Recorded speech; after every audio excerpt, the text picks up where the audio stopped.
Hello, good evening. My name's Richard. This is over and over and over again. It is, of course, the best time of the week, isn't it? It is time for the Arsenal Women's Show.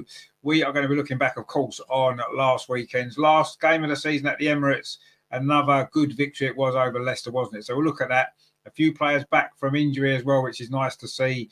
We've got another game, of course, coming up this week, haven't we? This weekend away at Everton. So we're going to look ahead to that as well. Plus, of course, all your questions and comments to come as well.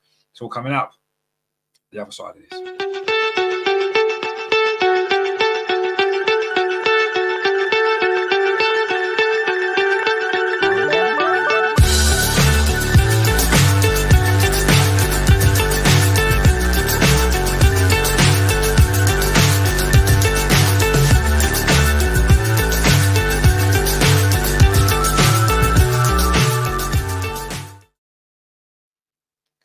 And joining us, of course, tonight is Andreas. Is back from his, rather interesting trip to London last week you had, didn't you, Andreas? Tell us about that.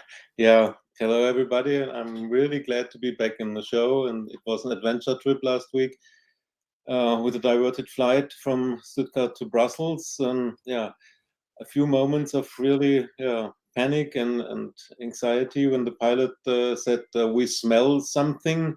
And we can't continue the flight to London Heathrow. We have to concentrate on a safe landing in Brussels.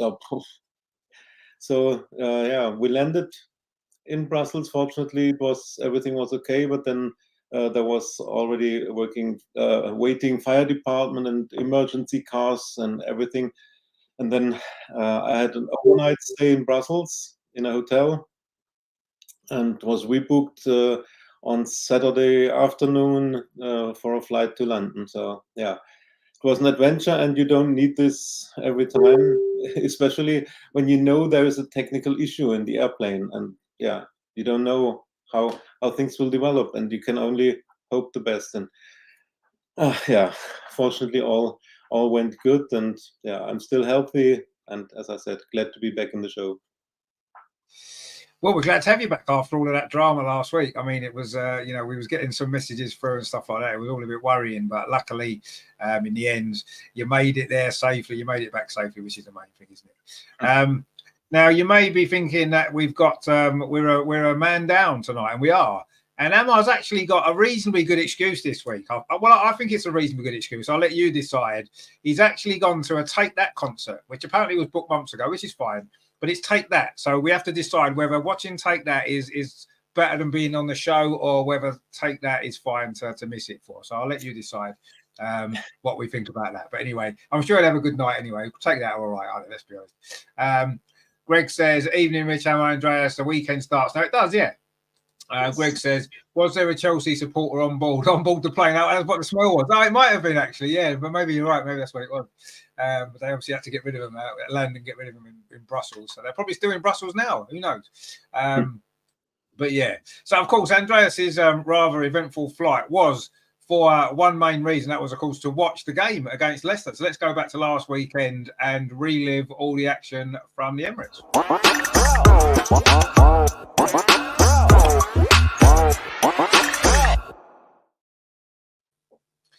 So, of course, in the end, it was another fantastic crowd, wasn't it? 43,000, I think it was, at the Emirates for a game against Leicester, which wasn't included in the season pack. And to have sold that many tickets for a game against, no disrespect to Leicester, but not exactly glamorous opposition in a game that, we've dropped out of the title race now, you have to say, even though we won the game, it's like too late. We've not a lot to play for in that respect. To get that bigger crowd was, I thought, incredible, amazing, actually.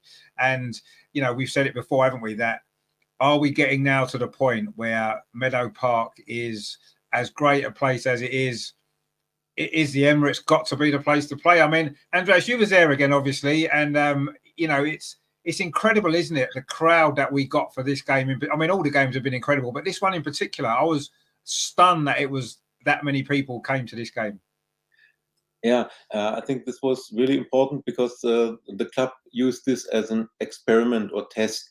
They didn't promote the match, and it was a match against a team on 10th place in the league.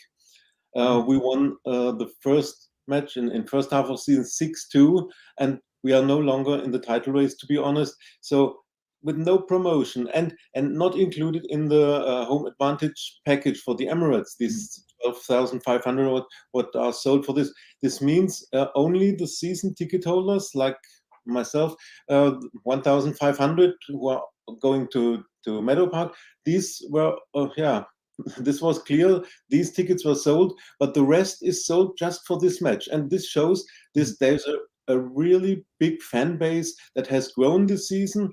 And I think the club wanted to know how big is this fan base, how many Arsenal women supporters inform themselves about a match against a lower team and make their way to the Emirates. And 42,820 was the attendance. This is just fantastic for such circumstances. It shows that we are able to have an attendance of at least 35,000 against every team. And as far as I know, 30,000 is the break-even point. What we need when the whole stadium is opened with the security and stewards closing roads, etc., police. So it's possible, and that was good. And of course, it was good for the team because we know the girls always tell in their social medias how they love to play in front of a big crowd at the Emirates, and to give them this big crowd again, and not only 5 or 10,000 as we had 2 years ago. So it's just fantastic. And I said it in my match day vlog. I went there about 3 hours before kickoff, and the tube was already filled with Arsenal fans. When you were looking around the tube, everywhere, Arsenal hat, Arsenal scarf, all was red and white. And this for a women's match, not promoted at the Emirates against Leicester, just fantastic. I was really impressed and happy. Happy for us, for the club, for the girls.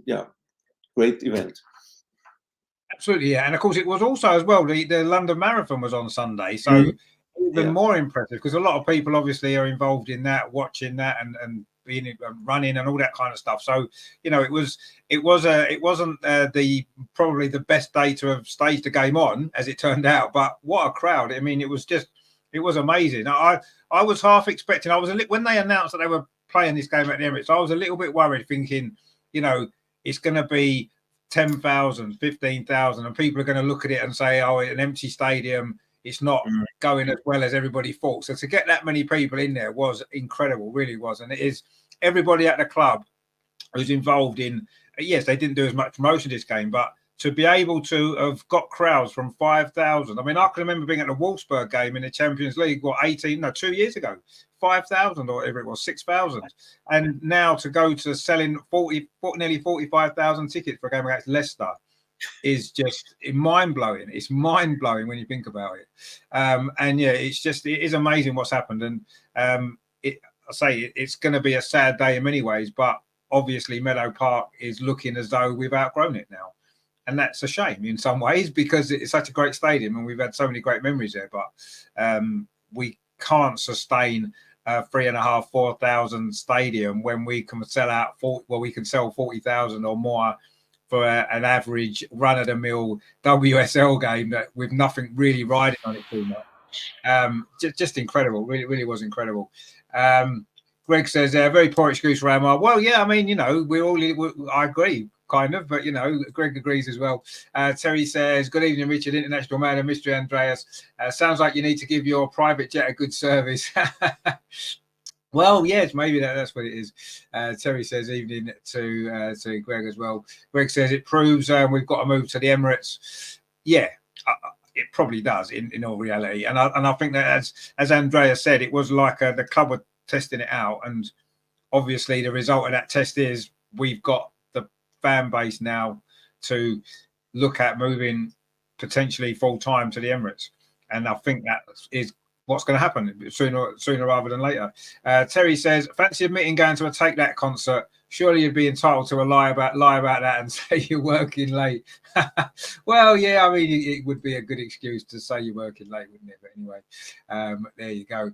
Terry says it's all because the Gooner girls beat Germany in the final of the Euros. Yeah, well, obviously, since the Euros, the growth in the women's game in this country in particular has been fantastic. And obviously that's played a big part, hasn't it? You know, the success, the fact that it was on such a big stage, it was in this country, everybody was, not everybody, but a lot of people were getting behind it. The crowds at the games were really good. The atmosphere was brilliant at that tournament. And yeah, obviously the club and other clubs as well have had to build on that momentum, and they have done. And Arsenal have been the leaders, as we're the leaders in everything, but we've been the leaders in this absolutely by a mile, haven't we, with what we've done in the last 2 seasons in particular. But this season is amazing with the average. Yes, okay, we've played a lot of games at the Emirates, but our average crowd is higher than half of the team in the Premier League for the men. It's just amazing. Yes, it's a bigger stadium than some Premier League grounds, of course, we know that, but even so, it's an impressive achievement, and it is amazing. Greg said Chelsea can't sell that many for a Champions League semi-final. No, they can't. I mean, they were desperate, weren't they? They were almost giving tickets away for the game because they just can't get people that are interested in it. You know, we sold out our semi-final last year. We sold it out at the Emirates. Over 60,000 came to our one. So there you go. Just goes to show, doesn't it, that, you know, with the right group of people, with the right environment, women's football can be just as popular as men's football. It can be in this country, certainly. And that's the future. That's what the future is going to be like. Arsenal are leading the way, and every other club soon will catch up with us. And I think these stadiums are going to be more and more sellouts are going to be coming as we move along. I mean, it was announced today, wasn't it? Charlton women are going to be playing all their home games at the Valley from next season in the Championship. So, you know, this is the start of it, isn't it? I think it's the momentum now is going to really, really grow even more. I mean, everywhere else it's grown at Arsenal, but I think it's going to grow everywhere. It's just sensational, really. And of course, when there's a big crowd in the stadium, what is important, I think, as well, is that the team produce a performance to make everybody enjoy it and want to come back again next time. And I think we did that, didn't we, on Sunday? I mean, Leicester played well, I thought. They gave it a good go. They had some chances. They defended well. But in the end, our quality, as expected, did shine through. We won 3-0, of course, and we could have maybe scored a couple more goals as well in the course of the game. But then Leicester had some moments as well. I mean, and what did you make of the performance? Because I thought we played well, I thought, for most of that game, didn't we? I thought we dominated most of the play. We created good chances, scored some good goals. It was a decent all-round performance, wasn't it? Yeah, overall, we played well, and we played better against the low block than we did in the first part of the season. I think there is a development in the team against these difficult opponents' tactics. The first half was a bit slow, but you could see the tactical idea that was behind. We wanted to get them out of their half or out of their defense line, and then we wanted to create with passes faster situations or create situations in their box. So it was clearly to see what we wanted to do, but we did it a bit too slow in the first half, I think, and it was better in the second half.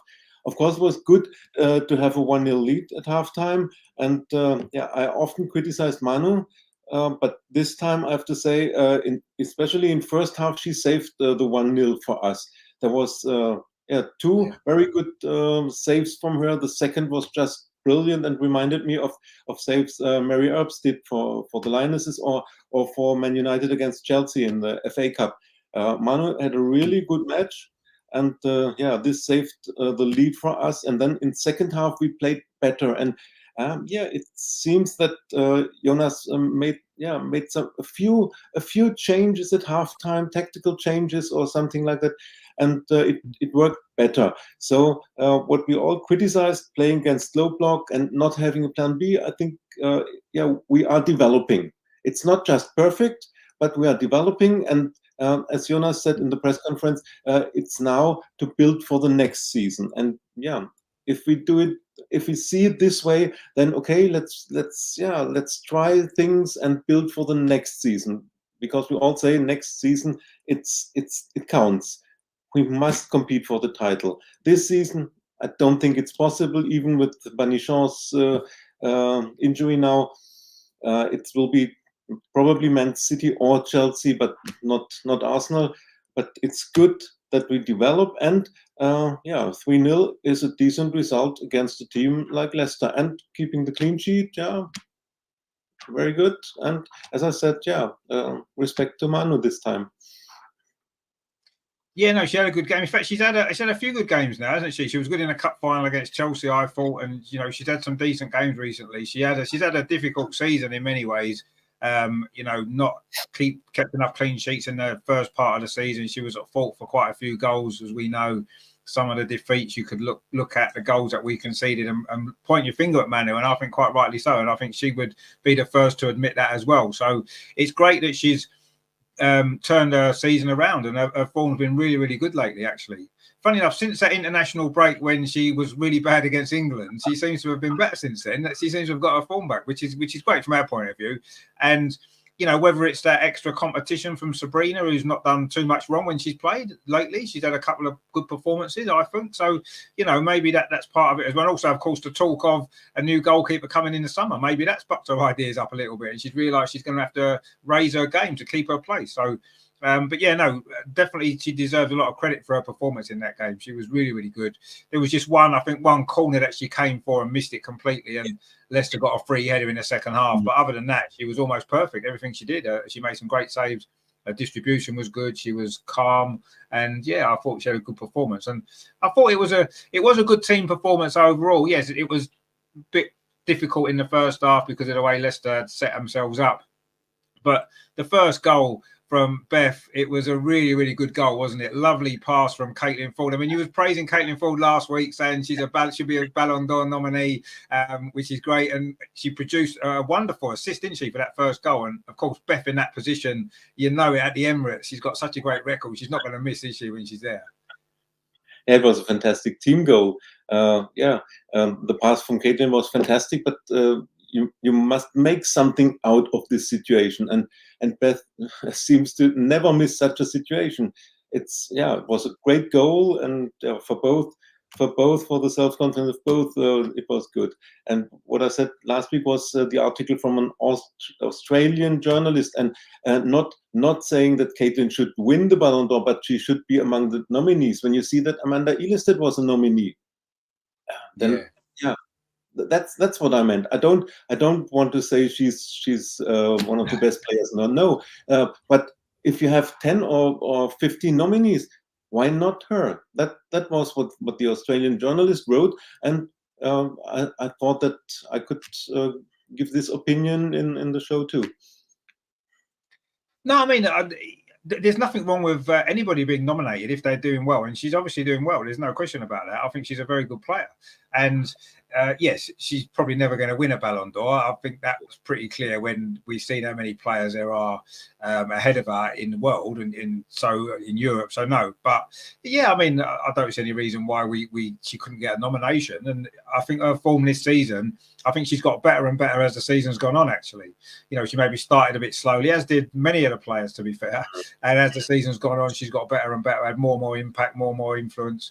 And I think her form recently has been good. She was great in the cup final when she came on. She had a good game again against Leicester.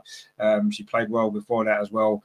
And of course, it was her compatriot Steph Catley who created the second goal, wasn't it? What a great piece of skill that was, anticipating the ball, going past a couple of players and then playing the right ball. I thought she was going to have a shot actually, but she played the right ball. And of course, you give Leslie an opportunity like that inside the penalty area, and she is a good finisher in those situations. She tucks it away, and that was a nice goal as well, wasn't it? A nice team goal. Yeah, and if we say the first goal was 50% to Caitlin, then the second was 50% to Steph. She won this challenge, and she had the eye for her teammate. Not shooting, but seeing, there's Leslie in a better position, and the pass to Leslie was perfect. And what she made out of it, fantastic.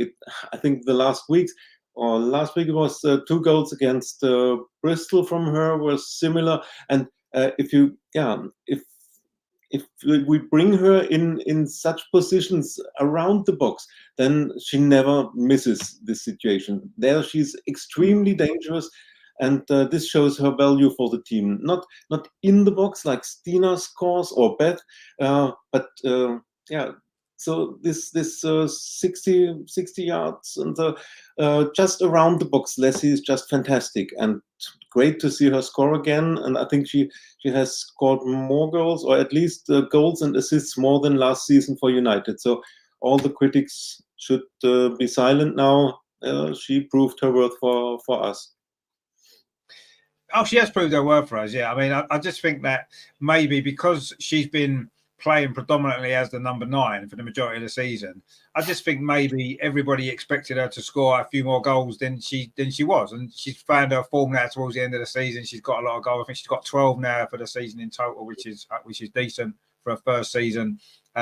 So yeah, I think her performances have been pretty decent all the way, consistently good all the way through the season, haven't they? She's not really had a dip in form. Her performances have been good. Yes, she's not always getting into those positions to score those type of goals enough for me. I'd like to see her in and around the box a bit more often. She's drops very deep. She'll go wide. She links the play up really well. She brings so much to the team, but you just want to see her, finishing things off, getting in those positions more, because she can finish well. She's shown it in the last few weeks in particular. And I say that goal was a really good goal, a really good finish.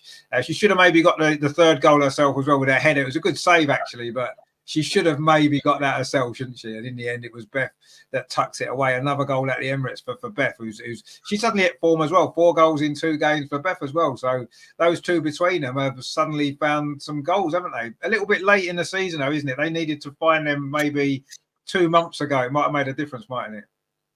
Yeah, but we know the reason why Beth is finding her form so late. She was very good when she had her comeback, but then there were a few weeks in which she was not at her best, but she was still playing. But now you see from week to week she's closer to 100%. And for the third goal, the header from Leslie, I know that I said, how could you miss this? And a few seconds later, Beth scored. So, yeah, but Leslie reacted after the fantastic parade from the goalkeeper. She reacted quicker than the defender, and she saw Beth and passed the ball to her. So it was, you can say it was also a good team goal, because, the girls are playing together. It's not no one of them is selfish. They always see the teammate and try to pass to them if they are in a better position. And that's one of the things I think that has developed in this season. This playing together, this team performance. Not that they didn't like each other at the beginning of the season, but it doesn't fit together because of a lot of new players. And now you see it's really team performance, team goals, and this gives us hope for building for next season. Absolutely, yeah. And of course, we didn't have a pre-season, did we, last season either, because of the World Cup, the Champions League qualifiers. Then we went virtually straight into the first game in the WSL against Liverpool, and we didn't have a pre-season together. And I think that as the season's gone on, you started to see relationships between the players on the pitch gelling a lot better.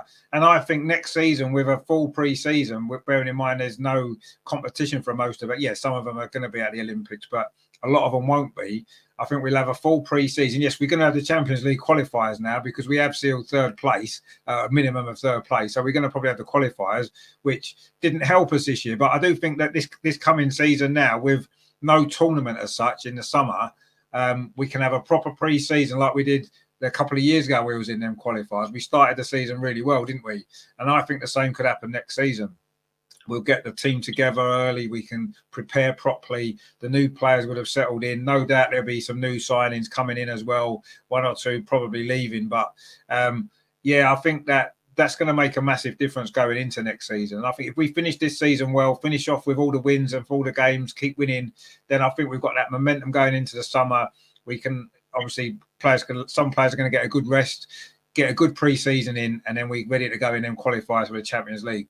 Because as Hada says, I I know Haddad says he wants Mary to Arsenal, please. Well, maybe we'll see if Mary comes. I mean, we're not too disappointed at the moment. Royston says we'll last longer in the Women's Champions League next season. That was the biggest disappointment for me this season out of Europe before it started. Yeah, I think that was the biggest disappointment for all of us, really, because, you know, we had such a great run, didn't we, the season before when we got to the semi-final with all those injuries. And I was thinking if we could get to the semi-final with the players we had missing, with the new team that we had, I felt that we'd have a chance of getting to the final this season. Obviously, we never even got through the qualifiers. But next season, you know, I agree. Next season, I think we will go a long way into that competition with the squad that we've got. And missing out this year may have helped us long term. I'm not saying it was what we needed. We wanted to go through, of course, and get there. Greg says, Leslie has only just turned 25 and still learning at the club. I think people expected a lot from her for her first season. Well, I mean, I think people expected a lot from her because of the reputation that she's got as a player. You know, she was really, really good for Manchester United. She's been brilliant for the Lionesses. Look at the World Cup that she had, you know, coming off on the back of that World Cup to come into Arsenal. I think the expectation was there because of the performances that we'd seen from her previously. And I think that's why you get expectations, because you think, wow, this is a great player that's coming to our club.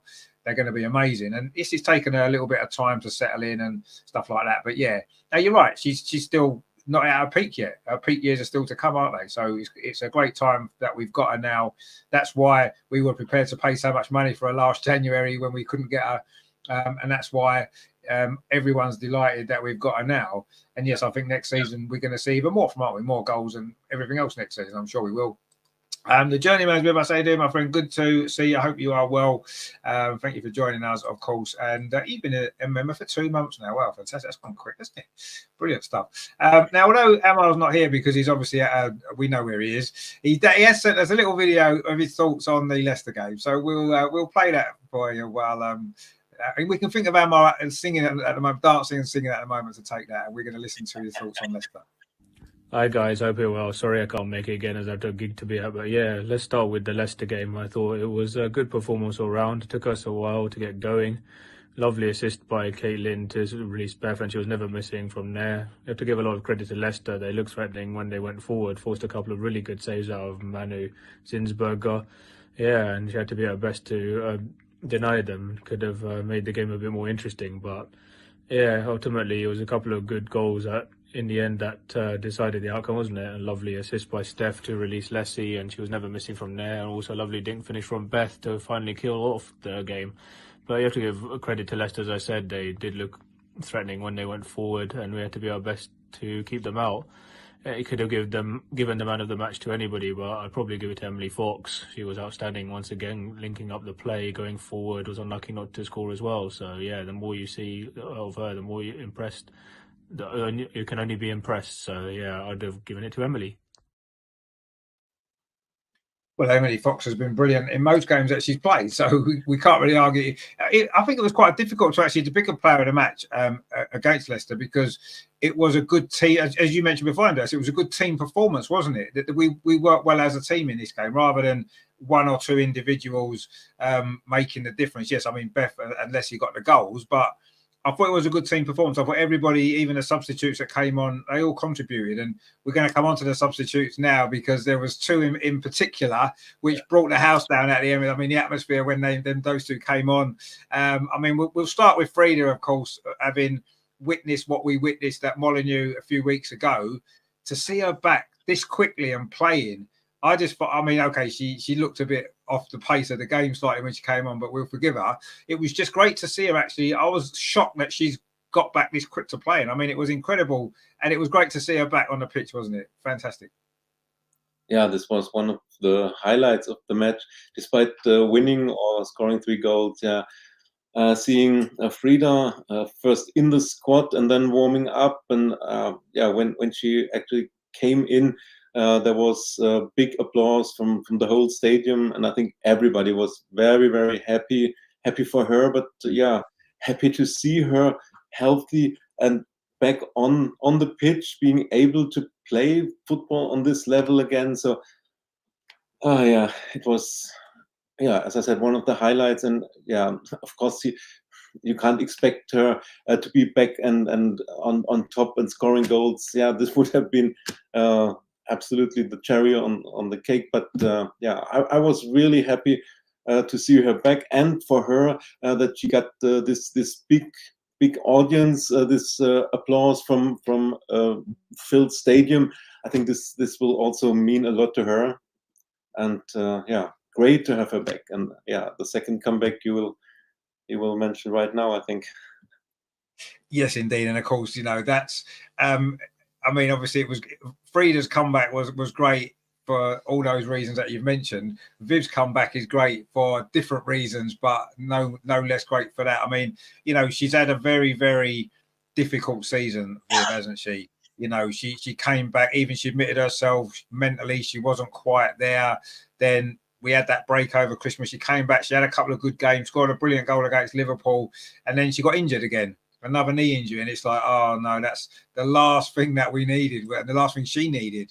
So first, I didn't think we'd see her this season, to be honest. I thought the season was going to be a write-off for her, but she came again. She looked a bit rusty, a bit off the pace. She could have maybe scored a couple of goals, as it turned out, but she maybe was a little bit off best, but to be expected, really. But just great to see her again, because I've been really, really worried that she wouldn't want to continue playing football after the year and a half that she's had of the injuries, one after the other, not being able to play football, spending most of her time in rehab and in gyms and, getting treatment and horrible things like operations, one after the other. And, so to see her back playing football again is fantastic, isn't it? And if we can get Viv back to anywhere near her best for next season, that is going to be such an asset to the team, isn't it? I mean, well, but again, another great reception. Obviously, she got, of course she would, she's one of the best players to ever play football in women's football ever. So great to see her back, isn't it?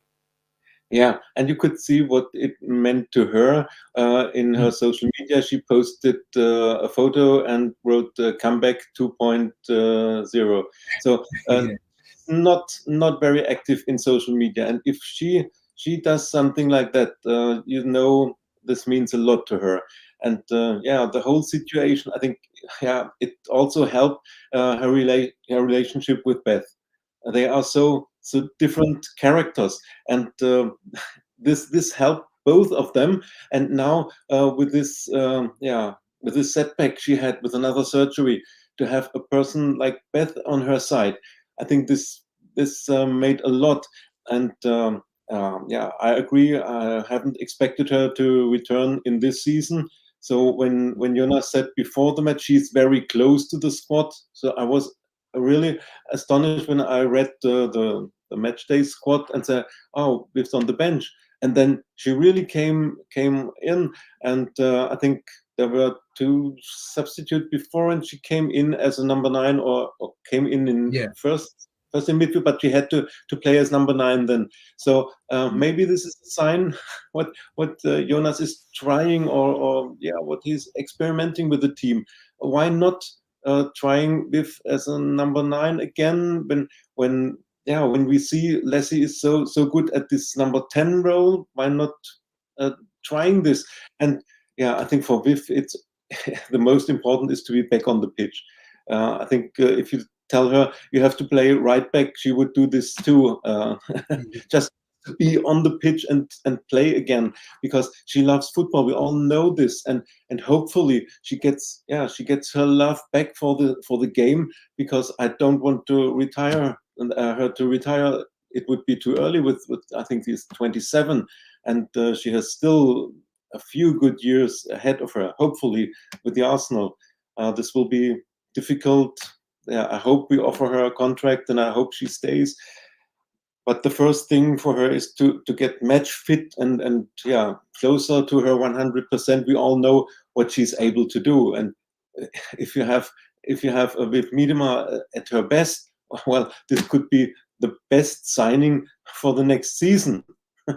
If she signs a new contract, and gets closer to 100%, well, you can't get a better signing than a fit Viv Miedema. So yeah, this was very, very good aspect of this match. Frida back, Viv back, 3-0. What can we expect more from such a match?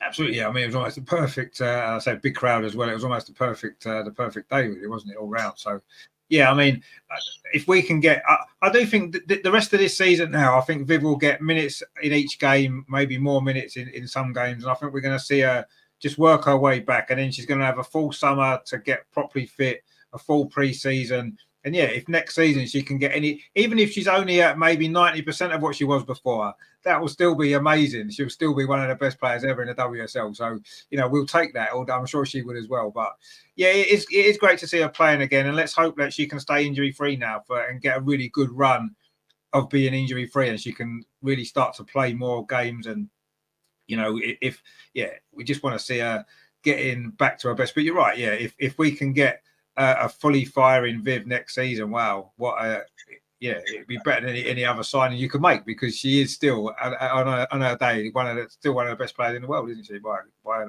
distance? So yeah, let's hope and pray that happens, because it will be great next season, wouldn't it? Yeah, so we'll see. Greg says, hope he doesn't send a video from the Take That concert. No, yeah, we'll see. Maybe next week we might get one for you. Terry says, great vlog at Amar. You've relighted my fire tonight. Well, there you go, you see. Greg says, great to see Frida back, but really think she's been well under par all season. I agree. Yeah, she's not had her best season. I don't think there's any doubt about that. Certainly nowhere near the levels that she reached last season. But I think at this moment in time, just back on the pitch again is all that matters. It doesn't matter how well she's playing, just to see her fit enough to play football. What we witnessed at Molineux just a few weeks ago, I've got to be honest, I left the game that night not expecting to see her play football ever again. I thought that was her career over. We didn't know, obviously, at the time what had happened and how serious it was, but just seeing it happen on the pitch, and then, the whole circumstances of it, I didn't think she'd play football again. So to be back, 2 or 3 weeks later, incredible. So yeah, brilliant to see her back. But yeah, we know she hasn't had the best season, but right at this moment in time, I don't think anyone's too bothered about that. We're just delighted to see her fit and playing and healthy and stuff like that. So that's but you're right, she's not been at her best this season for one reason or another. Hopefully she can come back to her best next season as well. We get Beth back to her best as well. It's looking pretty good, isn't it? Obviously Laura's just coming back as well from her injury issues. Next season could be incredible, couldn't it? If everybody's at their best. Wow, we've got a great chance in all the competitions, haven't we? But let's not think too far ahead, because every time we get too excited, we get injuries and we things happen and it doesn't quite work like that. But potentially, certainly on paper, wow, exciting times, I think, coming up over the next few years for this Arsenal team and this group of players. And let's hope we can really push on and complete this journey with this group of players and this team and this manager, because I think you can see we're heading in that right direction now. And let's hope it can reach its peak maybe next season. Who knows? It'd be good, won't it? Of course, there's still some games to play this season. It's not over yet. We've still got some games to play, some exciting games, some important games, starting, of course, on Sunday when we travel to the northwest to face Everton.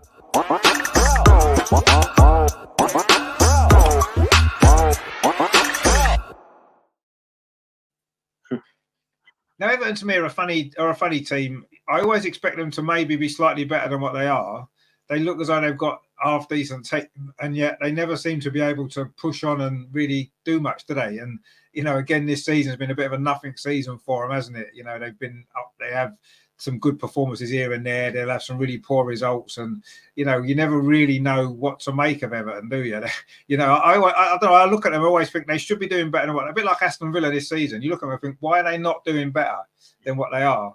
And it seems to be the case every season with Everton. They never seem to quite be able to reach in the odd games they do, but not consistently over the season. And we've got a very good record against them, certainly away from home at Walton Hall Lane. We've won there the last few seasons, haven't we? So, again, like most games, we start as favourites, don't we, I suppose? But the interesting thing this week is going to be the team lineup again, isn't it? Obviously, Lotta missed last week with an injury. We're hearing that she may well be fit again. Obviously, Kyra was missed out last week with injury as well. That talking, she was at training, so she may well be fit enough to feature. So there could be some changes to the team. I don't think Viv will start yet. I don't think she's quite ready at that point to start a game yet, but or Frida for that matter. So I don't think we'll see them two start. But do you think there'll be some changes to the team that started last week, or do you think largely it will be a similar team? I expect a similar team. And of course, we have secured the third place. So there is no pressure that we must win. But we want to build something and build up self-confidence, and we want to win a winning streak. And the next one is away at Man City. So it would be good. We have we had the Conti Cup final, then we've beaten Bristol, Leicester, now beating Everton, hopefully. This would be a good development for the team. Everton, I was at Meadow Park in the first half of the season when we only beat them 2-1. This was, and it was not a better Everton team than they are now. We had our problems against them. We were 1-0 up, then they scored the equalizer, and it was in stoppage time of the first half when Beth scored the winning 2-1, and second half we had a lot of problems with them.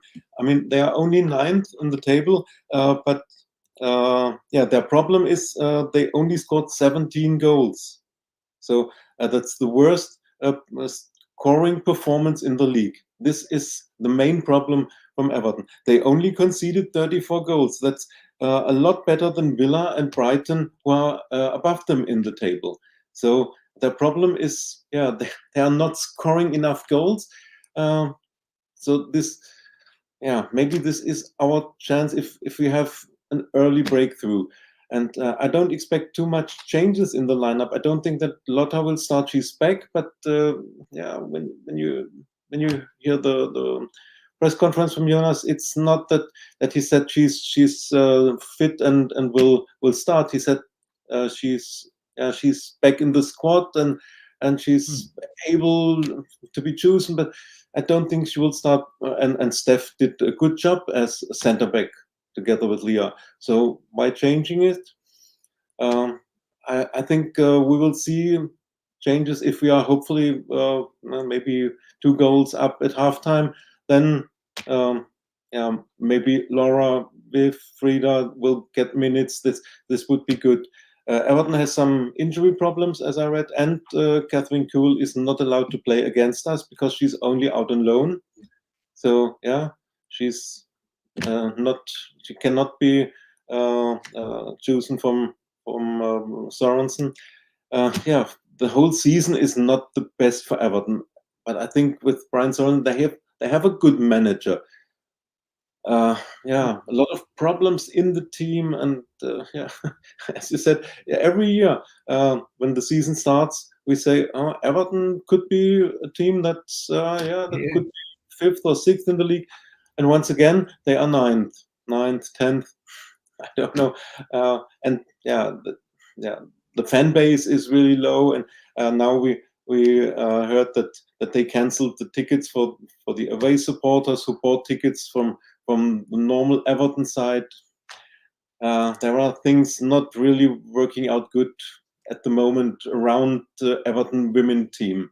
The organization, it's not the best. And of course, we are favorites in this match, and I hope that we will win and get another 3 points, although it won't change anything. Okay, at the moment, it's important to win and get the pressure on Chelsea because they are playing the Champions League. So we would be able to get level on points with Chelsea. Of course, they have 2 games in hand, but make a bit of pressure on them. And if we can finish 2nd in the league, it would help us for the Champions League qualifiers. So take the match too easy. We should win, and normally we are the better team. Yeah, we obviously are a better team, and there's no doubt about that. And if we play anywhere near our best, we should win the game. It is interesting about the tickets, though, isn't it? Because Everton aren't going to sell many tickets to their own fans because they have a very, very small fan base. We've got a really, really large fan base that will travel to away games in large numbers, as we've done all season. Why not fill your ground? sell more tickets?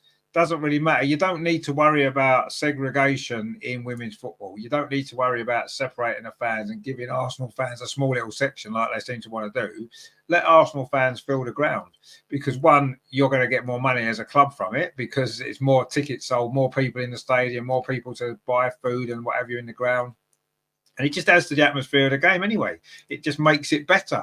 I can't understand the decision to do that. It seems mad. It just doesn't seem to be.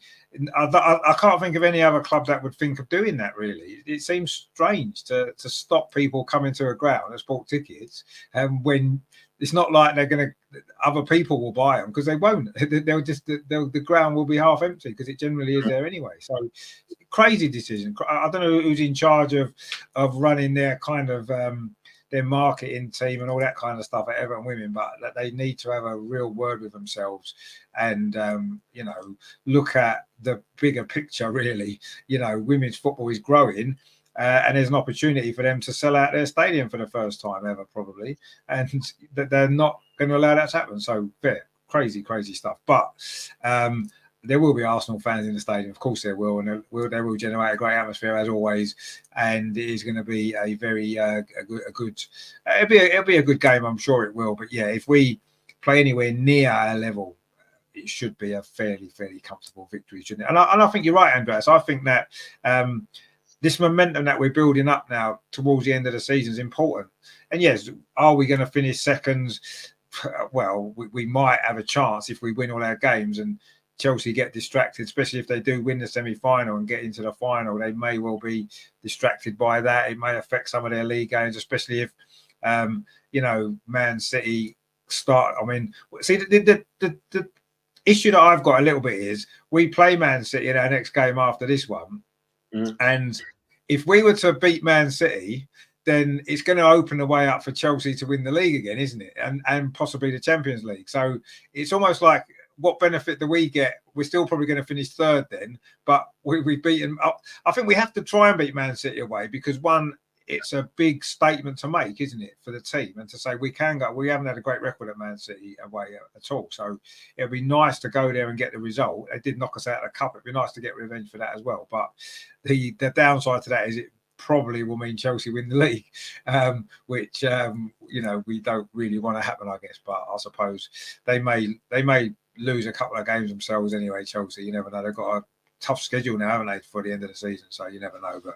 But yeah, let's keep this momentum going. Let's win this game. Another clean sheet would be nice, and yeah, go level on points with Chelsea. Try and keep that pressure on, and who knows? You're right. If we can come second, it's going to make the summer a bit more better for us, isn't it? We won't have those qualifiers to play, so we won't have all that qualifying group to play. We'll be straight into the playoff rather than the little group stage. So yeah, it would be a massive help if we could finish second. But I don't know. I'm not sure. I think it's too late, if I'm honest. We've probably got, it's out of our hands anyway. But all we can do is win our games, can't we? Win all our last three games of the season, then we'll be in as good as we could have done. And if we finish third, we'll take that, because we were worried we wasn't going to get third at one point when Man United were breathing down our neck. So let's take what we can. Greg says, how do you think we can strengthen this squad? Oh, that's interesting, isn't it? How do we strengthen the squad? I mean, I think the goalkeeping situation would probably be the first place to look to strengthen. Other than that, though, there doesn't seem to be too many weak areas now, does there? Defence, we seem to have, Leia Cadena has been a great addition. Emily Fox now. Laura's back fit again.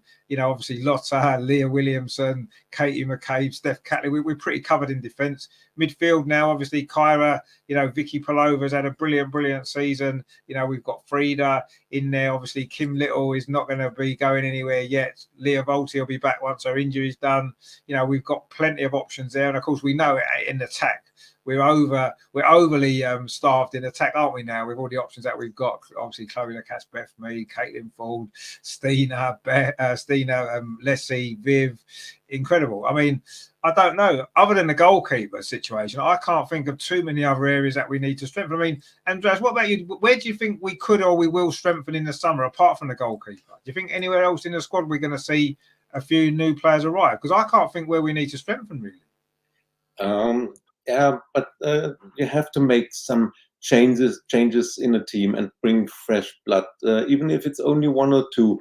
I think we will look for the goalkeeper situation, and we should look for the center back situation.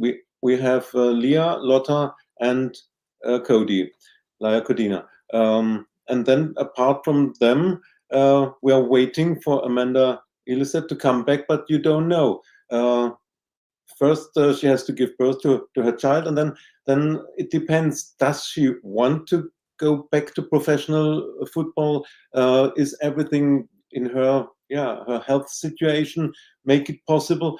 That's not safe, and we only have Taya Goldie, who has 2 ACLs, and she has not competed on this level. And we have now I forgot her Katie name. Reid. Yeah, Katie Reid. Yeah, she's 17. She had this 5 or 10 minutes against Bristol.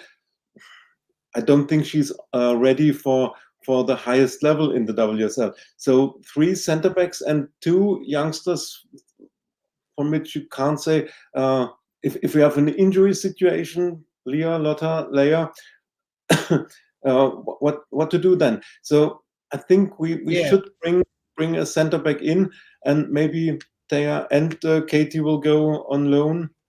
Just let's see. This is a position I think we should do something in midfield. It's just fantastic, and also the generation change is already prepared for midfield. We still have Wally and Kim, which are undroppable if they are fit, but the younger ones are coming, and we have in the offensive midfield we have the possibilities with Leslie, with Frida. Maybe the left wing is another position we could do something. There's Katie and Caitlin, or Katie if she's not left back, but Chloe and Beth, okay, and we don't know what Stina is doing. Will she sign a new contract?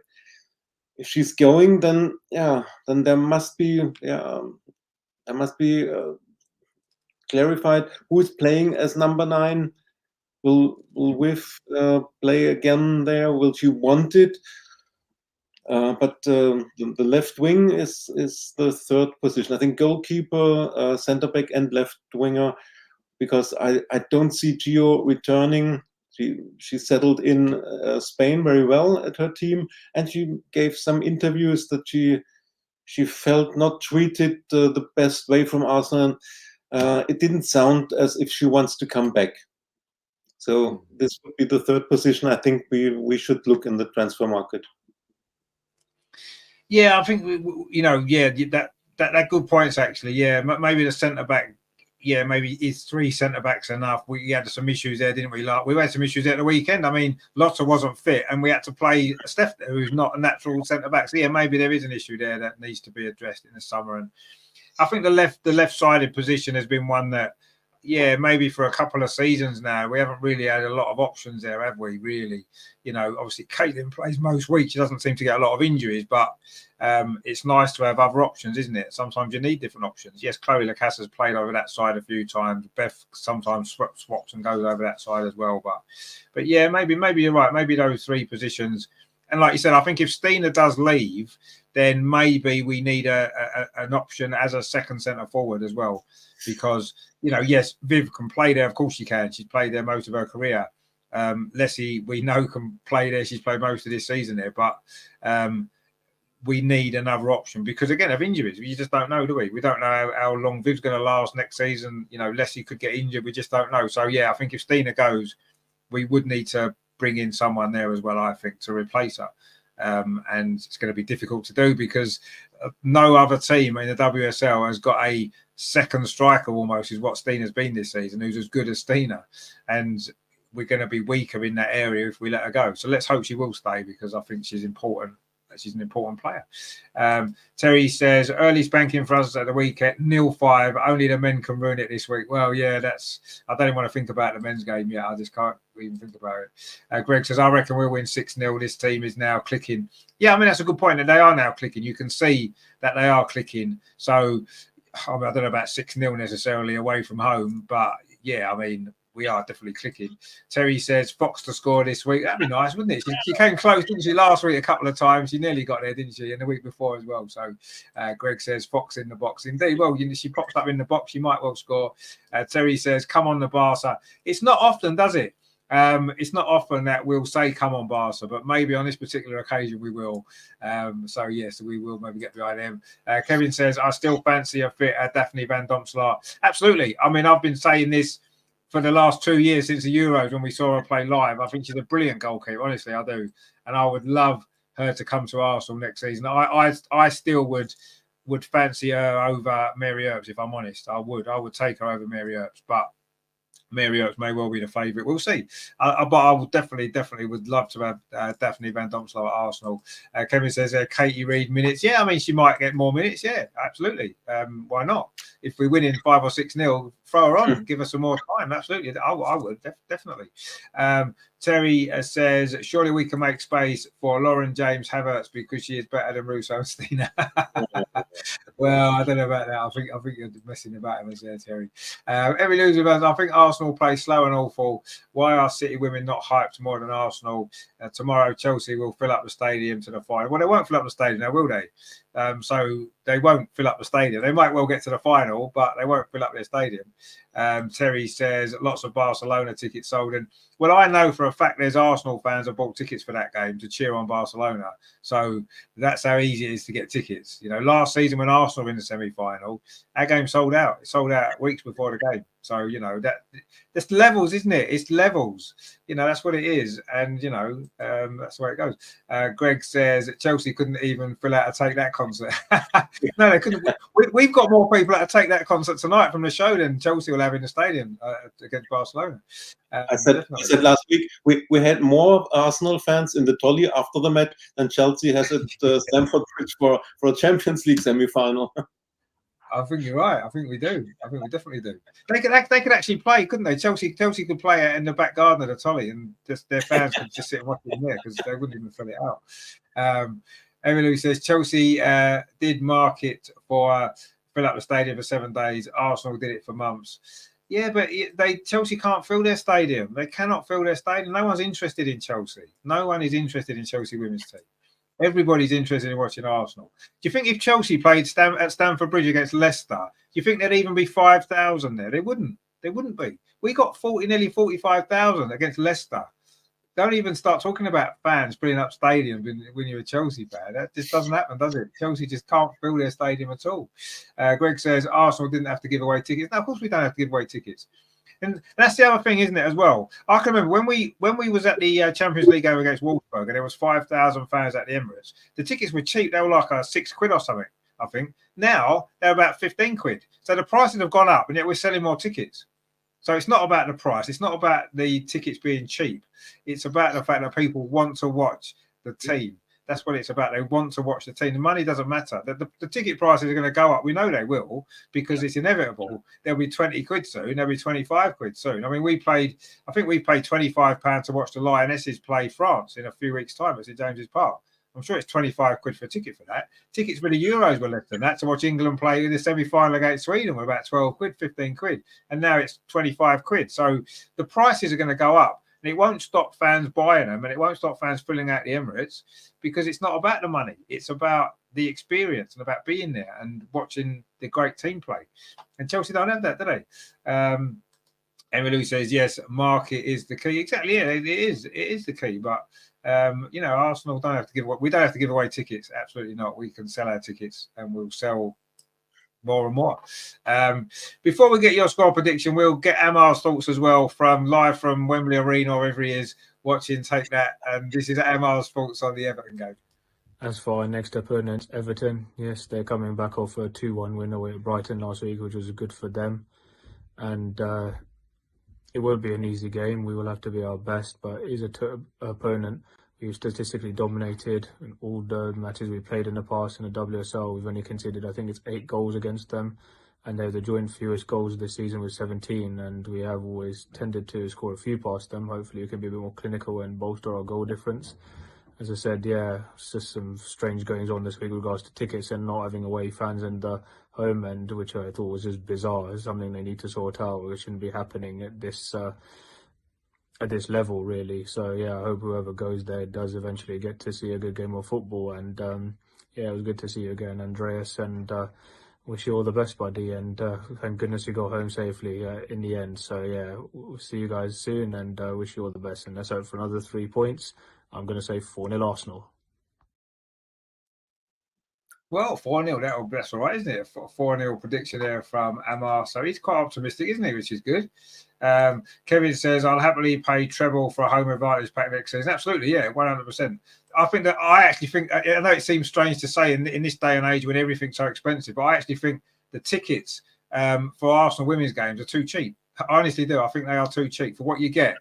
Even at the cup final tickets, I can't remember how much we paid for them now. They wasn't expensive at all. And I'm thinking, we got a great game of football. We got 120 minutes. We saw Arsenal win the cup, and it was like next to nothing. It's incredible. And I think you're right. I would pay a lot more for the tickets.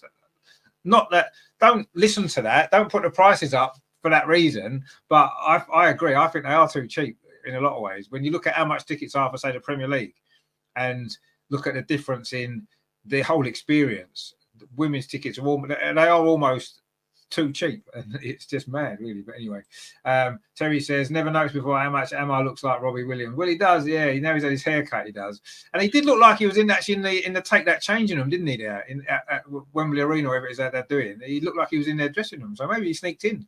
Maybe he sneaks in, and who knows? Maybe he'll be on stage with them singing away. I don't know. We'll have to see. But no, I agree, Kevin. I would pay a lot more. The money wouldn't stop me from buying tickets and going to the games. Even when the price goes up, it won't stop me wanting to go, and it won't stop me going to games. So no, I agree. And yeah, obviously make the most of it where you can while they're a little bit cheaper, because they are going to go up. They are going up already.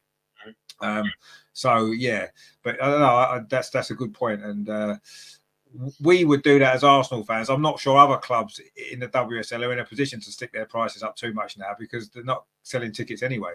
So they can't do it, but I think we can. But let's not yet, shall we? Let's have another season at least of reasonably nice prices, and then maybe see where we are after that, and then maybe think about putting the prices up. Maybe the season tickets will go up as well, I'm sure.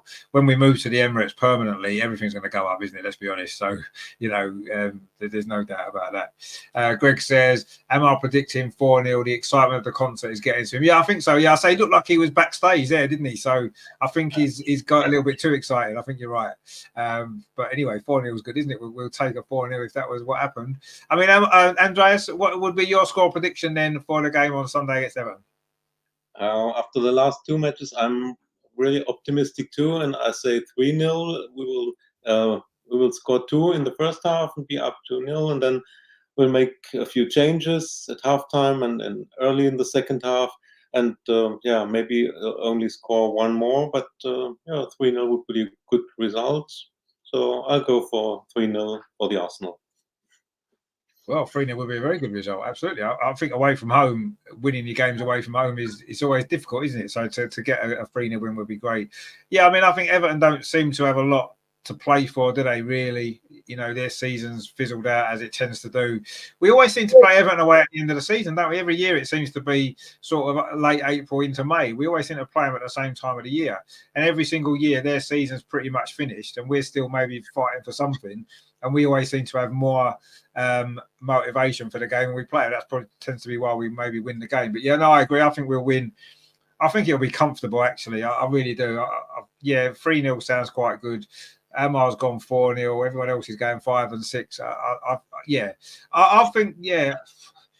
I mean, 3-0 does seem like a reasonably decent score prediction, actually. So I'll go 3-0 as well, because it's. And I'll go with Amar. I'm going to go 4-0 with Amar, actually. I think we'll get another goal. I think we'll get 4 in the end. I just think we'll be too good for them, and we'll eventually they'll run out of legs, and we'll get a couple of late ones maybe. Terry says, take that, seems to have got to Andreas as well. Well, that was quite optimistic for Andreas, actually, bearing in mind the last few weeks where it's been a little bit more like 1-0 or 2-1 or something like that, hasn't it? So there you go. Greg says, where's the confidence in the goals? Well, we're all saying we're going to win. That's confidence, isn't it? We're all expecting us to win. That's pretty confident, isn't it? And let's be honest, I mean, you know, winning 1-0 or 2-0 or winning 5-0 or 6-0, you still get your 3 points. And, you know, as long as it's a good performance, as long as we play well, as long as we can see more signs of this team clicking, as you said before, then I think we'll have to be happy with that. We've got to be happy with that, you know, because it's all about building now, isn't it, for next season? This season's pretty much done. I think we know that. We've won a cup again. We all enjoyed that moment. And, yeah, let's get the season finished on a high. And we are building for next season, aren't we? That's what it's all about now. And I think these games to the end of the season are important in that way. They're not important for necessarily the league, but they're important, aren't they, for building, looking ahead to next season and saying, you know what, this team, I want us to go into next season. I want everybody to look at this team and think they're the team to beat next season. They are the team to beat. And I think the way to do that is to finish this season well, to start those if we're in the qualifiers for the Champions League, to whiz through that, smash the team that we play 5 or 6-0, and just show everyone that we are the team to beat next season. And I think we can do that. I'm really confident that we can. With 1 or 2 additions in the summer, there's some players will leave. Inevitably, we will have to say goodbye to a couple of players. I'm sure we will. Hopefully, it won't be Stina, but I'm not confident she'd want to sign a contract given the game time. But having said that, lately, I think she started 5 of the last 6 games now, so she's starting to get more minutes as the season's gone on. I think she's earned it as the season's played out. She's earned more starts, and she's got them in more recent games. Yes, obviously the Frida situation meant she maybe started a couple of games recently that she may not have done. We don't know, but she scored goals. She started a few games, so maybe I think she seems happy. You know, obviously she's good friends with Frida. Maybe that might convince her to stay. And the fact that we are on the brink, I think, of some big things in now with this team. I think we really are on the brink of something big. I can almost feel it. I felt it in the cup final. I just could sense this team are ready for something big. You know, you can almost feel it in the players. They look hungry. Like we said, they're gelling as a team now. We've got the depth. We're going to start getting some of these great players back to their best next season. I'm really excited about where it's heading. But let's not finish this season with a whimper now that, you know, the title's probably gone. Let's still go for it. Let's still smash these last few games out, get the points on the board, and yeah, lots to look forward to, isn't there? Don't you think, Andreas? We've got a lot to look forward to, haven't we, over the next couple of years, I think. Next couple of years, of course. We all know that this team, if we can keep the girls together, this team is close to their peak. A lot of players are between 25 and 30, or early 30s, like Wally and Kim. But most of them are close to their peak, and then this means in the next season we have to compete for the league title. The next years we have to be at least one of the big teams in the league and in Europe. And I heard today Jonas said we are a big European team, and we want to be back in Europe and compete for the European title. That must be our goal for the next years. Of course, the qualifying rounds are difficult. We saw this. But no excuse for the next Champions League qualifiers. We must go through to the group stage. It's the last year that this old format is played with group stage and qualifiers. Then the next year it's a sort of league competition in Champions League. What's very difficult to understand with how the matches are decided. But this year we must be in the group stage. I think another year with only Conti Cup, it would be difficult to convince players to stay or to sign for the Arsenal if there is another year without Europe and only Conti Cup. We saw how Man City struggled when they were 2 years without Europe. This year they are competing for the title, and you see, Lauren Hemp signed, Yui Hasegawa re-signed. So they keep their team together, and that's important for us too. As far as Stina is concerned, where could she go? I think Barcelona will sign Payot from Wolfsburg, and Real Madrid is first. They are not paying high wages, and they are not as competitive. It's a one-team show in Spain. In France, Lyon, Ada Hegerberg resigned a new contract, so her position is occupied there. Paris Saint-Germain, we all know that they had a lot of internal problems, and it's not a club you want to go. So it might be Wolfsburg. They have a lot of money because losing Oberdorf and Payot, they get about 1 million on fee for these two players. But when you compare living in London or living in Wolfsburg, do you really want to move to Wolfsburg? No. I think for the living conditions and all this also plays a big role for a player that is 27 or what is Stina. I really hope she will stay and resign. She feels how she's valued by the fans. I think the only danger is maybe Wolfsburg. In the WSL, Chelsea, they have Kerr and Ramirez. City has Banichon. What about United? Yeah, maybe, but do you really want to move to United with all what you heard about them and what Leslie told her about the situation, her contract negotiations? It's not an attractive team. Let's hope she stays. Yeah.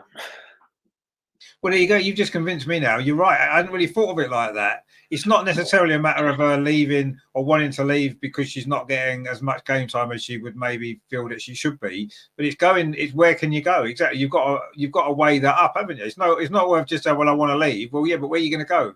Yeah, I mean, she could go back to Sweden, I guess, where she came from before. But do you want to be at a league that's not competitive when you just played in what is probably the most competitive league in Europe? And and she's made an impact. She's won a cup final 2 seasons running. She scored in a cup final 2 seasons running. And I'm sure that she'll know what this team is capable of doing in the next year or 2 years. I'm sure she can see that. She's at training every day with these players. She knows how good they are.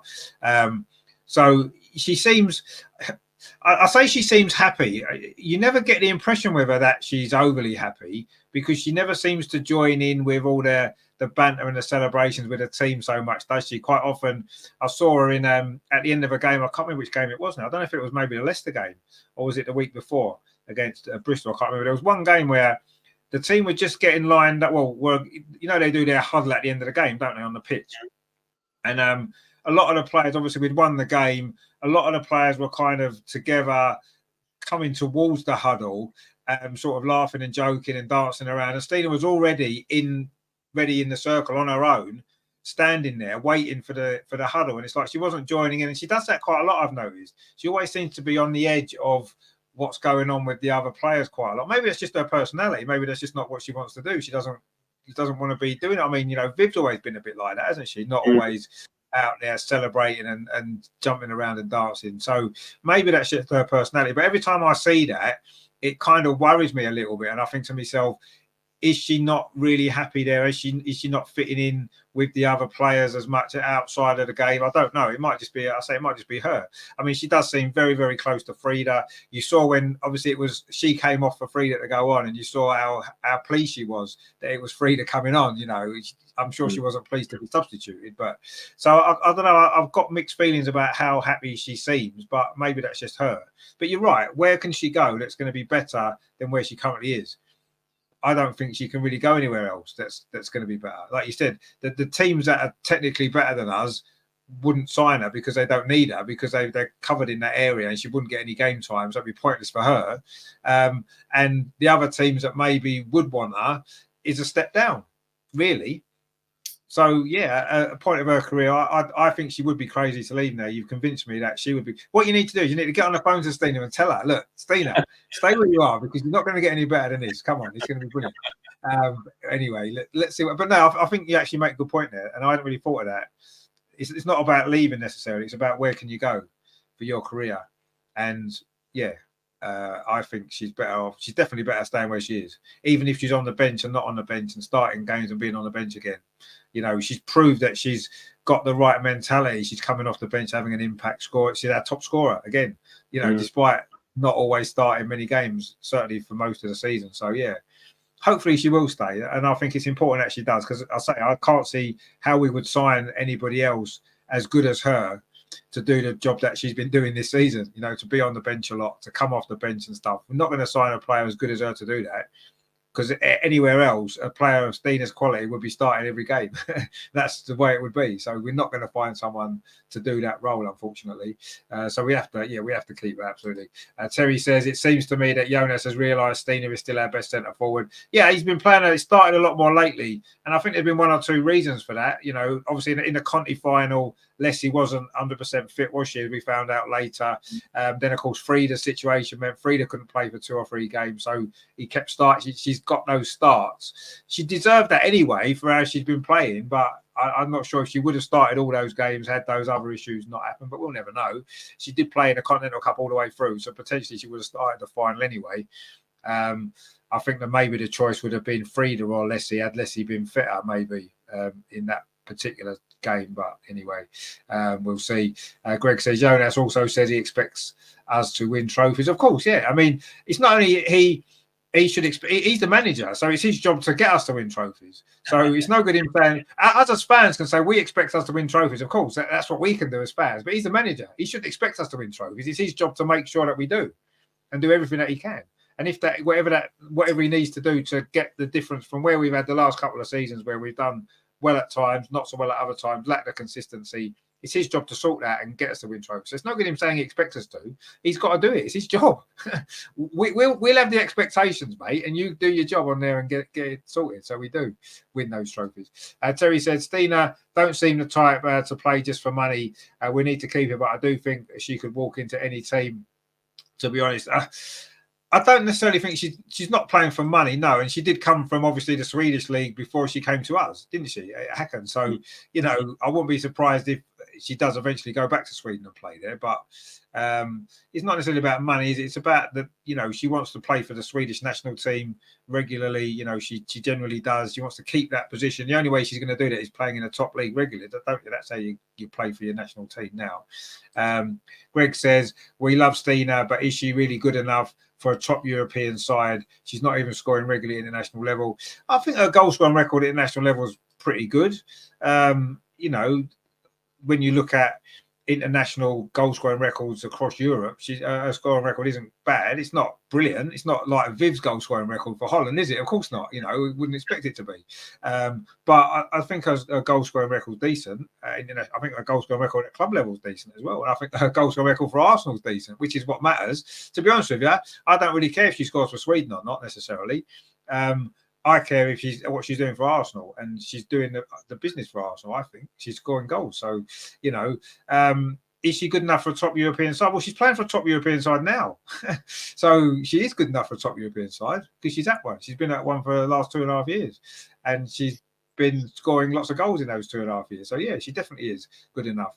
And she's good enough to be playing more often for us than she has been this season. And let's hope that next season we see, well, she does sign and we see a lot more on the pitch, because I think she's great.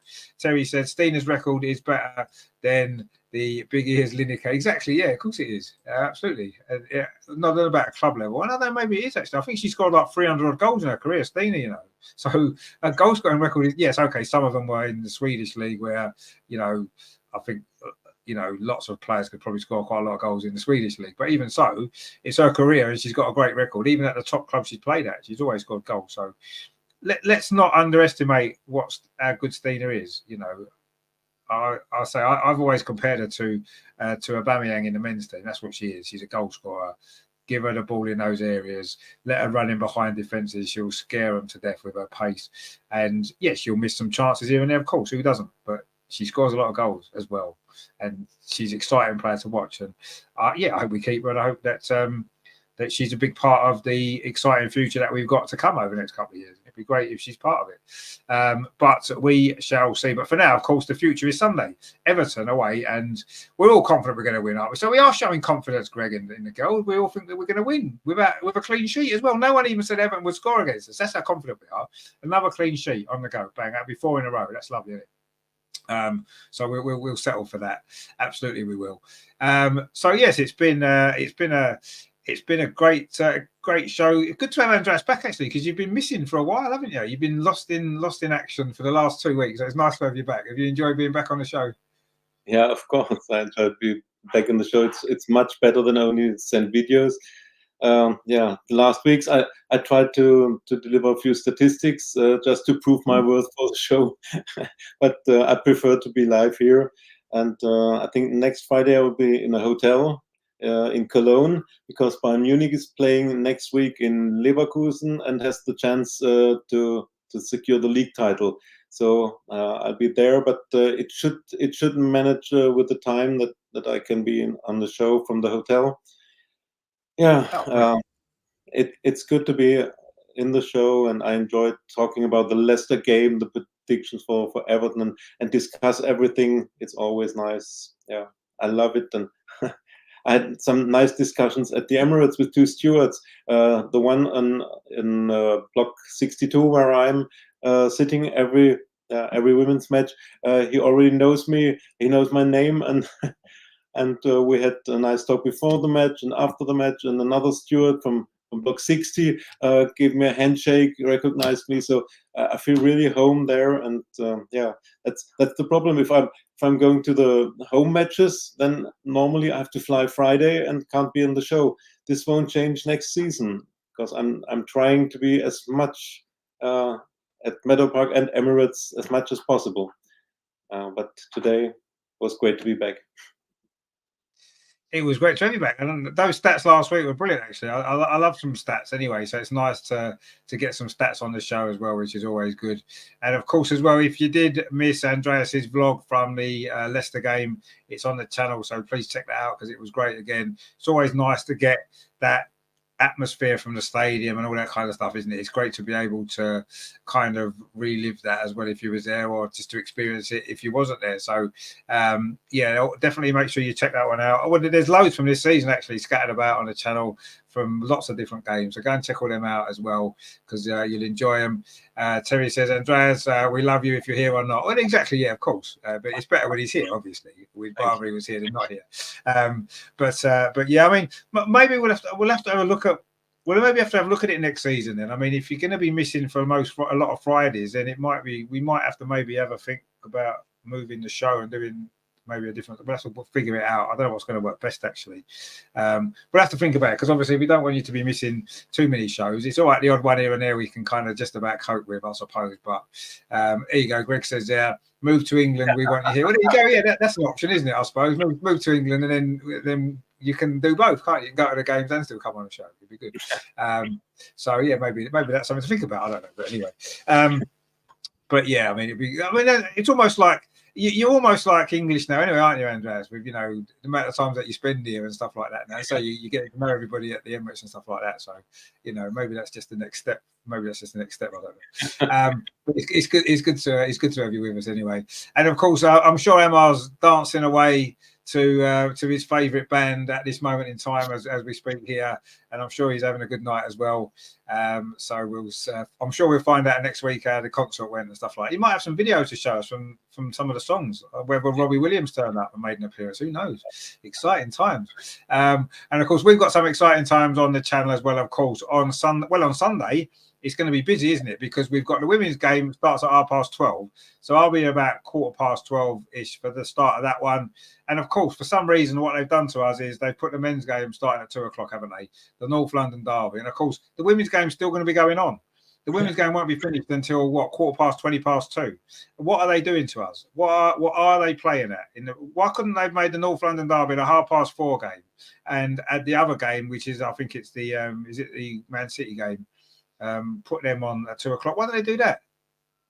Why didn't they do that? Stupid. Anyway, so we're going to try and do the best we can with it all. We are going to, obviously, the women's game, we'll stay with the women's game, but we'll keep going backwards and forwards when the men's game starts at 2 o'clock, and then obviously watch the rest of the men's game afterwards. And that's going to be a massive game as well, isn't it? Let's be honest, the North London derby. For me, that's the game on Sunday for the men's team is the decisive one, isn't it? I think if we can win that game, then yes, we have to rely on City still dropping some points. But I think if we can go away to Tottenham in the circumstances, they're chasing the top 4. They need the win. They're going to do everything to try and stop us winning the league. Let's be honest. The last thing they want is for us to win it. So if we can come away with 3 points there, then you never know. Maybe it's our year. But it's going to be a tough game. We know it's going to be difficult. We saw what a derby did to Liverpool the other night, so. But we'll worry about that on Sunday. I don't want to think too much about it now because we've still got the rest of tonight. We've got tomorrow to get through yet. And we've got the women's game as well before it. So let's not worry. Let's not stress ourselves out by worrying about the men's team yet. We've got enough to worry about with that later. So let's enjoy the rest of our Friday and, of course, Saturday as well. Terry says he can't, Greg. He won't have nowhere to park his private jet. Well, no, that's true. Yeah, 1250 ULEZ. I think there'll be more than 1250 ULEZ for a private jet, won't it? I don't know how much it'll be for that actually. But anyway, it needs to sort it out after last week's fun and games. Let's hope that doesn't happen again. Anyway, all that drama. You just want to get there in one go, don't you? Really, without all that stress. But we'll see. That are you going to the Brighton game, aren't you? Yeah, of course. Yeah. But I fly on Thursday, so the show before the Brighton match is. Because the Brighton game's on the Saturday, isn't it? The Brighton game's on the Saturday, isn't it? On Saturday, yes. But I've always to check on which day the night flight is the cheapest, and this time it's Thursday. So I'll be there in the hotel on Friday, and I can be on the show. And brilliant. Yeah, it's only in 2 weeks when the FA Cup final takes place. I'll be at Wembley, of course. Yeah, although it's not with Arsenal, but a cup final at Wembley is something special, and I'm flying there on Friday evening. Before this will be the first time that I have to support Man United. But I will never support Spurs. So. Of course, you go to a match, you have to support one of the teams. So otherwise, a football match is not really interesting if you don't support it. So I have to support Man United in the cup final. Did you support Man United last year? Because they were playing Chelsea, weren't they? So I suppose like last year, I was supporting Man United in the final. I wanted them to beat Chelsea. No, last year I wanted Chelsea to win. They have German players and others that I like Frank Kirby, and so I preferred a Chelsea win last year, but this year it's easy. Yeah, it's easy this year. Yeah, absolutely. Well, it was easy for me last year because I don't really want Chelsea to win anything. So I'm quite whoever Chelsea are playing, I want them to beat them. So yeah, but no, I mean that'll be good. I think that's Arsenal don't have a game that week anyway, do we? So that weekend because it's the cup final. So we are for you. We may not do a show anyway because we've got obviously Man City next weekend. Now I'm still trying to get tickets for that. Now I'm a little bit upset because last season's game against Man City away, we had 2 tickets, and of course if you remember, it was meant to be the first game of the season, and then they moved it because the Queen left, didn't they? So they've cancelled the game, and then when it got rearranged, we couldn't go. So what I did was, in the goodness of my heart, I just gave our tickets away. I didn't charge any money for them. I just gave them away on one of the forums. 2 tickets for Man City. Someone took them, had a great time. Although we lost the game, So this season, I'm quite happy to pay for tickets. So I think we deserve 2 tickets for this game because last year we gave them away. So if you've got 2 tickets out there and you want them to go to a good home, I think we deserve to get them because of the good deed we did last year in this game. So that'd be nice, wouldn't it? Anyway, Greg says I'm on the show from the Ritz. Well, yeah, that'll be next week. Yeah. Terry says there's only one Andreas that thinks about his flight and doing a show on a Friday. No, exactly. Yeah, Emma will go. Emma books a take that comes on a Friday. Andreas doesn't even like flying to a game on a Friday because he'll miss the show. You know what I mean? That's commitment, isn't it? That's what that's the sort of commitment we demand. You see, and Andreas does it every week, which is great. So yeah, obviously brilliant stuff. So anyway, that is of course, as always, as we say, the weekend can start now because we've done our Arsenal Women's show. We have looked back on the Leicester game, brilliant as that was. We've looked into Everton, that's going to be brilliant as well. And of course, we have had Andreas back with us in one piece, following all the aeroplane dramas from last week, which was not a lot of fun. So that is that really. So I'll say join us on Sunday, of course, for the game, the two games, but the women's game first, of course, as always. So join us for that. It's going to be good stuff indeed. And then, of course, next weekend, hopefully we might, if we can get tickets to Man City, we'll go to Man City on next Sunday. It's a bank holiday weekend as well, so even better. So we might even stay over in Manchester. That'd be good, wouldn't it? But I need tickets for the game. So if anyone's out there got tickets for the Man City game, quite happy to take them off your hands, no problem at all. So that'll be good. So yeah, that's for next week anyway. So for now, then, that has been the Arsenal Women's Show. Thank you very much to Andreas, of course, as always. So great to have you back. Thanks to Amar as well, of course, for his video contributions. I'm sure he's having a great time dancing away to his favourite. He said have his favourite band as well. So there you go. He's having a good time with it. That's what it's all about. So yeah, thanks to you guys as well for watching. All your comments as well, as always, fantastic stuff. Even our Chelsea fan Emmy Lou was back, which is always nice after we beat them in a cup. See, they didn't come back, did they? When the week after we'd played the cup final, you know, they wasn't able to face it then. Now a couple of weeks later, it's like they're in the Champions League semi-final. Suddenly they won the first leg. It's like, we'll show it. We'll make an appearance again. But we still won a cup final, so there. So there you go. But yeah, so I'll be back on Sunday. Enjoy the rest of your Friday night and enjoy your Saturday as well, before all the stress of Sunday, which we don't want to think about, but it's going to be a stressful day, I'm sure. So enjoy the weekend that you can before then. We'll be doing a park run tomorrow in the hopefully in the sunshine, or it'll be freezing cold apparently. And so look out for the video on the other channel of that. I will see you Sunday. Thank you to all you guys for watching. Come on, you Gunners. Let's do it. Enjoy the weekend, guys. Thanks to Andreas, and we will see you next week.